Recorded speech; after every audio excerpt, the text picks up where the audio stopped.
कोल्हापूर हेच खऱ्या अर्थाने विद्येचे माहेरघर असल्याचे ठाम मत इतिहास अभ्यासिका प्राध्यापिका डॉक्टर मंजुश्री पवार यांनी व्यक्त केले आहे. पुण्यात अभिजनांना प्राधान्याने शिक्षण दिले जात होते, तर संस्थान काळात राजश्री शाहू महाराजांनी तब्बल 80% बहुजन समाजासाठी शिक्षणाची दारे खुली केली. त्यामुळे कोल्हापूरच खऱ्या अर्थाने विद्येचे माहेरघर असल्याचे त्या म्हणाल्या. शाहू छत्रपती फाउंडेशनतर्फे आयोजित राजश्री शाहू आदर्श शिक्षक पुरस्कार आणि राजश्री शाहू विशेष उल्लेखनीय पुरस्कार वितरण सोहळ्यात त्या बोलत होत्या.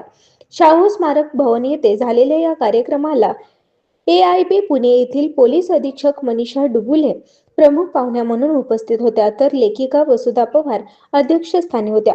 यावेळी रयत शिक्षण संस्थेचे नूतन उपाध्यक्ष MB शेख आणि शिवाजी विद्यापीठाच्या शाहू संशोधन केंद्राच्या प्रभारी संचालिका प्राध्यापिका डॉक्टर मंजुश्री पवार यांचा सत्कार करण्यात आला.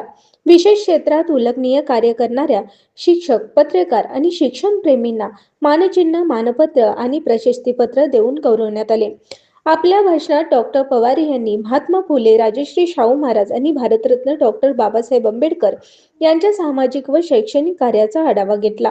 शाहू महाराजांनी बहुजन समाजाला शिक्षणाच्या समान संधी उपलब्ध करून देत सामाजिक परिवर्तनाला गती दिली, असे त्यांनी सांगितले. पोलीस अधीक्षक मनीषा डुबुले यांनीही राजश्री शाहू महाराजांच्या कार्याचा गौरव करत आजच्या मोबाईल आणि सोशल मीडियाच्या युगात तरुण पिढीला योग्य संस्कार देण्यासाठी शिक्षकांची भूमिका अधिक महत्त्वाची असल्याचे सांगितले. लेखिका वसुधा पवार यांनीही मार्गदर्शन केले. संस्थेचे अध्यक्ष जॉर्ज क्रूज यांनी पुरस्कारामागील भूमिका स्पष्ट केली.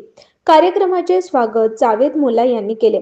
सूत्रसंचालन सिद्दीका मुल्ला आणि पत्रकार नवाब शेख यांनी केले, तर आभार DD पाटील यांनी मानले.